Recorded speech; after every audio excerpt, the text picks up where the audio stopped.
बाप्पा, मला तुझी फार आठवण येते रे. तू कधी येणार आमच्या घरी?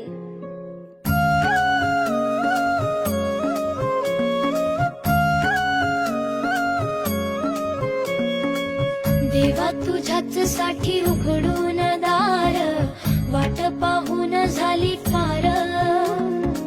चिंता हरून देवा थकला असणार, दे माझ्या खांद्यावर भार. थोडा इथं टेकून जा, घास खाऊन माझ्या हातात